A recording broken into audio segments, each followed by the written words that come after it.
하나님은 성경에 갇혀 계신 분이 아닙니다.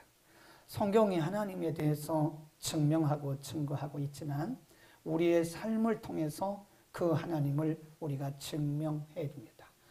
그 하나님을 증명하기 위해서는 우리가 반드시 그 하나님을 체험해야 돼요. 제가 늘 얘기하잖아요. 체험적인 신앙과 체험이 없는 신앙은 굉장한 차이가 있다. 특별히 어떤 어려운 일을 만났을 때 체험이 있는 사람들은 이미 그 하나님을 경험했기 때문에 하나님을 잘 섬겨가요. 그러나 체험이 없거나 체험이 부족하거나 희미한 분들은 많이 이렇게 방황하는 것을 볼 수 있죠. 물론 하나의 과정이겠지만은 중요한 것은 우리가 하나님을 반드시 경험해야 된다. 이론적으로 하나님을 아는 것은 크게 이렇게 중요하지가 않아요. 논리적으로 신학적으로 하나님을 알고 있는 것도 물론 중요한데 그 하나님을 우리의 삶을 통해서 우리의 삶의 여정 속에서 매일매일 우리 집사님이 기도하신 것처럼 우리의 삶의 현장 속에서 그 하나님을 우리가 경험하지 않으면 우리는 우리의 신앙이 잘못하면 형식적 신앙에 빠져갈 수도 있는 것이다. 하나님을 경험하는 삶에 대해서 오늘 6번째입니다. 주로 창세기를 중심으로 해서 우리가 상고를 하고 있는데요. 오늘 읽은 말씀은 너무나 잘 아는 말씀이고 아브라함을 부르신 이 이야기는 여러분이 주일학교 때부터 수십 번, 수백 번 들은 얘기입니다. 그러나 이 말씀이 오늘 우리에게 아브라함을 부르시는 과정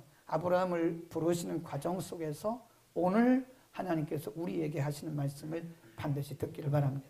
하나님께서 아브라함을 언제 부르셨는가? 거기 한번 보세요. 12장 1절입니다. 12장 1절 시작. 여호와께서 아브라함에게 이르시되 너는 너의 본토 친척 아비집을 떠나 내가 네게 지시할 땅으로 가라 그랬어요. 여기서 본토 친척 아비집이란 말을 씁니다. 이것은 물론 아브라함의 삶의 터전, 고향이겠죠. 그런데 우리가 여기서 주목해야 하는 이유는 지금 아브라함이 그의 본토 친척 아비집에서 그의 부모님, 그의 형제 자매들 그리고 그의 지인들과 함께 지금 평안하게 살고 있다는 거예요. 하나님의 명령은 어디로 갈지도 말씀해 주시지 않고 내가 너에게 지시할 그 땅으로 가라고 하는 그 땅을 떠나라고 하는 하나님의 명령입니다. 이건 명령이에요. 옵션이 아닙니다. 선택이 아닙니다. 평안히 살고 있는 아브라함에게 평안히 그의 본토 친척 아비집에서 정말 평안하게 안정된 삶을 살고 있는 아브라함에게 하나님 말씀하시기를 이 본토 친척 아비집을 떠나라. 그리고 내가 너에게 내가 너에게 지시할 그 땅으로 가라. 하나님의 명령입니다. 아브라함이 물론 75세에 하나님의 명령을 받고 떠났지만 사실 아브라함이 꿈에도 생각하지 못했던 자신의 본토 친척 아비집에서 그렇게 평안하게 안정되게 살고 있는 아브라함에게 하나님은 그것을 떠나라는 거예요. 모든 걸 다 포기하라는 거예요. 안정을 포기하고 평안함을 포기하고 그동안에 가지고 있었던 가족관계를 다 포기하고 하나님의 명령에 따라서 나가라는 거예요. 여러분 우리는 이것을 뭐라 그러냐? 하나님의 부르심인데요.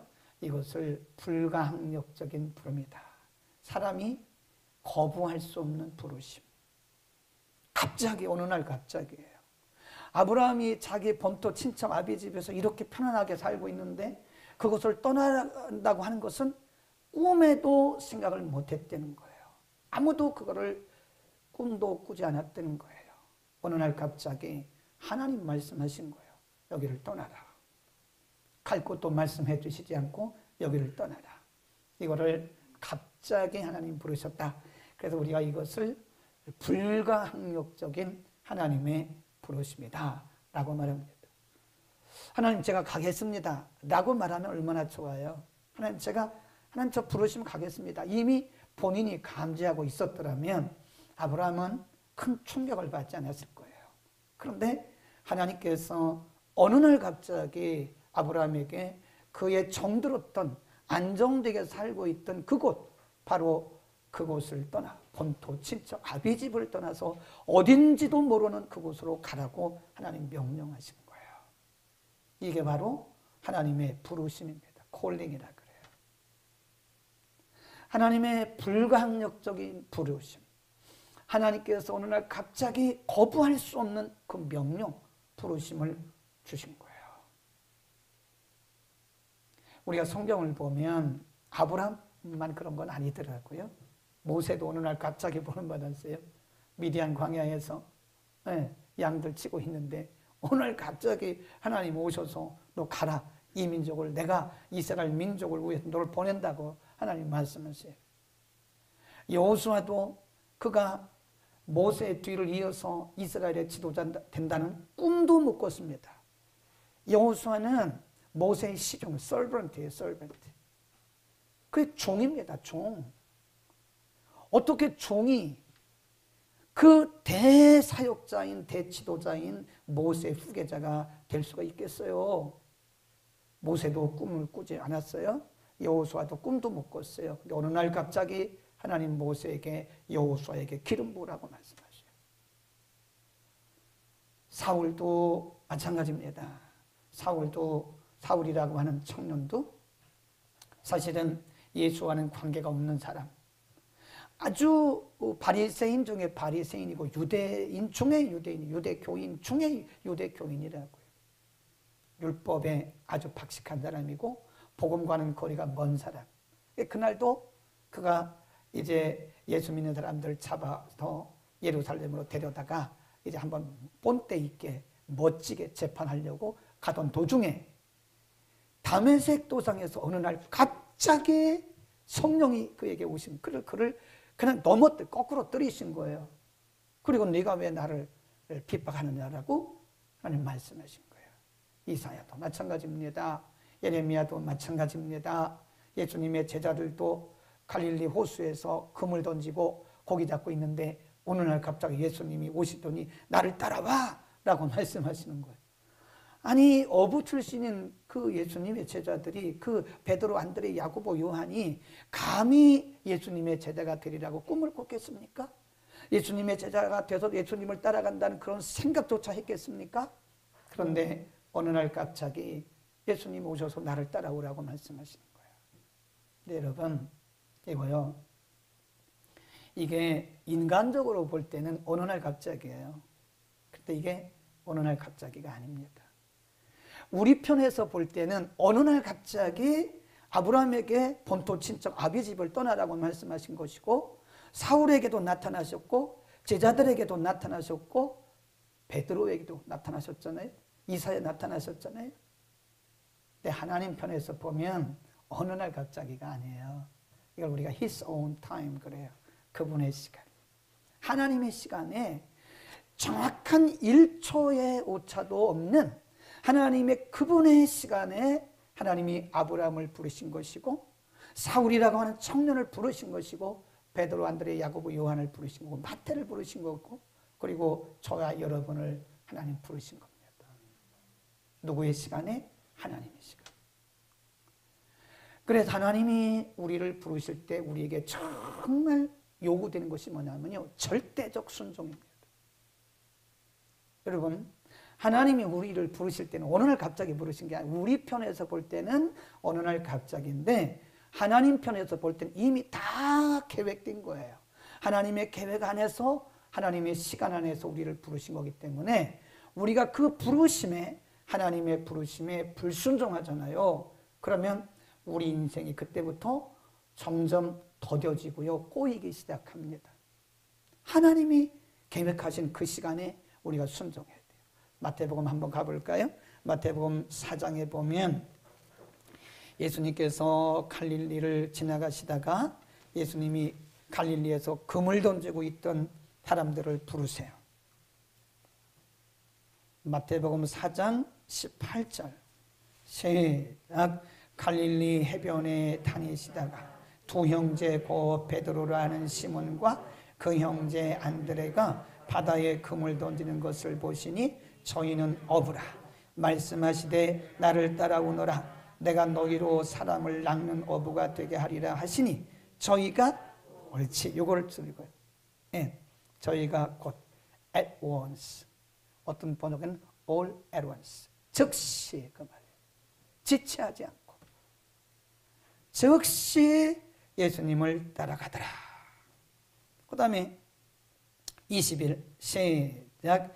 거기서 더 가시다가 다른 두 형제 고 세베대의 아들 야고보와 그 형제 요한이 그 부친 세베대와 한 가지로 배에서 금을 깁는 것을 보시고 부르시니 저희가 곧 배와 부친을 버려두고 예수를 거기도 보면 곧 즉시 그 말이 즉시. 여러분 하나님이 우리를 부르실 때는요 그분의 시간에 부르신 거예요. 우리 편에서 볼 때는 그것은 어느 날 갑자기인데 어느 날 갑자기가 아니에요. 하나님이 이미 계획된 거예요. 하나님 계획. 우리가 순종합시다. 그 다음에 2절로 갑니다. 2절에 보면 하나님께서 아브라함을 부르시고 뭐라고 말씀하셨나? 이렇게 말씀하세요. 시작. 내가 너로 큰 민족을 이루고 네게 복을 주어 내 이름을 창대케 하리니 너는 복의 근원이 되리라. 그래서 보면 순서를 잘 보셔야 돼요. 성경은 이렇게 막 뒤죽박죽 기록된 게 아니에요. 그래서 앞에 문맥, 뒤에 문맥, 같은 문장이라도 같은 장면이라도 같은 한 문장이라도요 순서를 잘 보셔야 돼요. 단어 배열이 뭐가 먼저인가를 잘 보셔야 돼요. 이거 모르고 막 성경 보면 그거 보나 마나입니다. 응? 자 보세요. 뭐라 그랬나? 시작. 내가 너로 뭐 한다고 그래요? 큰 민족을 이루고 그 다음에 내가 네게 복을 준다 그랬어요. 그리고 내 이름을 창대케 하리라. 그러니까 여기서 하나님이 아브라함을 부르신 목적이 나왔죠. 하나님이 아브라함을 부르신 목적이에요. 아브라함 잘 먹고 잘 살라는 게 아닙니다. 내가 너로 내 민족, 내 백성이 될 큰 민족, Holy Nation, 아주 거룩한 나라, 거룩한 민족의 조상이 되게 하려고 내가 너를 부른 거야. 네, 하나님이 아브라함에게 말씀하셨어요. 여러분 하나님이 우리를 부르실 때는요 반드시 알려주십니다. 어떤 분은 주신 걸 그 미션이에요. 그게 사명이에요. 하나님이 우리를 하나님이 우리를 부르실 때는 하나님께서 반드시 우리를 통해서 이루시려고 하시는 하나님의 미션이 있어요. 그걸 못 찾으면 계속 방황하는 거예요. 하나님이 왜 나를 부르십니까? 하나님이 왜 나를 목자로 부르셨는가? 하나님 나에게 왜 이런 사업장을 주셨는가? 하나님이 나에게 왜 이런 직장을 주셨는가? 하나님은 왜 이런 사람을 만나게 하셨는가? 하나님 왜 이 교회 보내셨는가? 가끔 어떤 분들은 자기하고 감정이 안 맞으면 교회를 옮기는 사람이 있는데 철부지 중에 철부지입니다. 네, 안 맞을 수도 있지. 안 맞는다고 교회 옮기면 다 옮기게 해요? 저는 여러분하고 맞는지 말라고 붙는 것 같아요. 여러분도 마찬가지. 가끔 보면 철없는 크리스찬들이 있더라고요.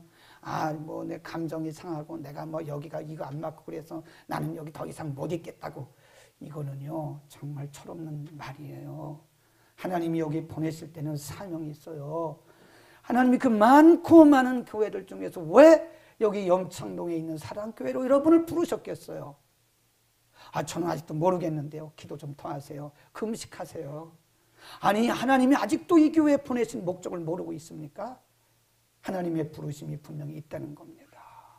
아멘. 오늘 왜 등록원 하는 아직도 많아요. 여러분 우리의 삶의 현장이 곧 하나님이 우리를 부르신 장소인 것을 믿기를 바랍니다. 하나님이 우리를 부르실 때는 그분의 분명한 목적이 있다는 사실을 분명히 알아야 돼요. 좀 눈을 좀 크게 뜨자고요. 사업해서 돈 벌 생각만 하지 말라고요. 돈 벌어서 흘려보내고 그리고 많은 사람들에게 또 복음을 흘려보내고 우리 직장에서도 마찬가지잖아요. 직장 생활하고 월급 받을 생각만 하지 말고 그 직장 속에서 바로 직장이 나를 부르신 하나님의 부르심의 장소라고 생각하고 거기서 복음을 위해서 주의 영광을 드러낼 수 있기를 바랍니다. 그 다음에 3절입니다. 하나님이 아브라함을 부르시고 나서 뭐라고 말씀하셨냐? 3절 시작. 너를 축복하는 자에게는 내가 복을 내리고 너를 저주하는 자에게는 내가 저주하리니 땅의 모든 족속이 너를 인하여 복을 얻을 것이다. 보면 하나님이 아브라함에게 야 빨리 떠나. 여기 본토 친척 아버지 빨리 떠나. 어디로 갈 것도 말씀해 주시지 않았어요. 대단한 믿음이에요. 아브라함도. 어디로 갈 것 목적지를 알려주시지 않았는데도 순종하고 가는 거 보면 그의 가족들도 대단한 거예요. 그 가족들도. 네. 하나님 말씀하시기를 어디라고 말씀하시기 전에 한 가지 하나님이 약속하신 게 있어요. 그게 뭐냐면 너를 축복하는 자에게 내가 축복할게. 너를 저주하는 자는 내가 저주할게. 이게 다른 말로 이걸 요약하면 무슨 얘기죠? 내가 책임질게 그 말이에요. 아멘. 하나님이 우리를 부르시면요 그분이 책임을 지세요. 그분이 우리를 부르셨기 때문에 하나님이 부르신 자들은 하나님이 책임지시는 걸 믿기를 바랍니다. 우리는 그냥 순종하고 나아가기만 하면 나머지는 그분이 알아서 하시는 거예요. 그러니까 너무 계산하면 순종 못 하더라고요. 네. 너무 이게 뭐 플러스 마이너스 따지고 뭘 재고 이러면요 순종 못 합니다. 우리가 왜 순종 못 하는지 아세요? 자꾸 따져서 순종 못 해요. 재요. 계산해요. 그러면 순종 못 해요. 아브라함이 언제 계산했습니까? 어디로 갈 줄도 모르는데 가라고 그러니까 그냥 떠나가잖아요. 75세에. 하나님의 명령에 절대 순종하잖아요. 그러면 누가 책임을 지시느냐? 하나님 책임을 지세요. 12장 그 이하부터 10절부터 쫙 보세요. 아브라함의 이야기는 하나님이 그를 붙들고 다니시고 계세요. 지금 아브라함에 대한 이야기는 하나님의 이야기예요. 아브라함 얘기가 아니에요. 그거는 하나님이 아브라함을 통해서 어떻게 일하셨고 하나님이 약속하셨는데 그 약속이 어떻게 아브라함을 통해서 지켜지고 있는가를 하나님이 증명하고 있는 것이 바로 창세기의 말씀인 거예요. 성경을 잘 보셔야 돼요. 이게 아브라함 얘기 아닙니다. 누구 얘기입니까? 하나님 얘기예요. 하나님이 어떻게 아브라함을 책임지셨는가? 하나님이 어떻게 아브라함에게 약속을 지키셨는가? 이것을 기록한 것이 창세기예요. 아브라함 얘기가 아닙니다. 만약 우리가 아브라함만 보고 아브라함 그러면요 성경을 50%밖에 못 본 겁니다. 그거는 계속 겉돌고 있는 거예요. 계속 수박 겉핥기만 입고 있는 거예요. 하나님 얘기예요. 하나님 얘기. 하나님이 책임을 지십니다. 아멘. 하나님이 가라 그러면 가세요. 그냥 더 기도해 보겠습니다. 물론 기도하세요. 그러나 확신 주시면 빨리 하세요. 빨리. 시간만 길어집니다. 괜히 시간만 우리가 얼마나 아까운 세월을 허송 세월하는지 몰라요. 어떤 사람들 이렇게 만나서 상담을 해보면요 벌써 15년 전에 벌써 다 부름 받았더라고요. 하나님의 콜링이 15년 전에 있더라니까요. 저 지금 제가 글 보면서 하나님은 순종하는 자는 반드시 말씀대로 책임을 지시는 거다. 우리가 말씀대로 순종하지 않아서 그렇지. 하나님이 아브라함에게 말씀하셨어요. 너를 축복하는 자는 내가 축복할게. 너를 저주하는 자는 내가 저주할게. 그럼 무슨 얘기죠? 내가 책임질게. 내가 책임질게. 아멘. 하나님은 우리를 부르실 때 목적이 있으십니다. 어느 날 갑자기 부르신 게 아니에요. 하나님의 정하신 시간에 우리를 부르신 것이고 하나님 우리에게 분명히 미션을 주셨어요.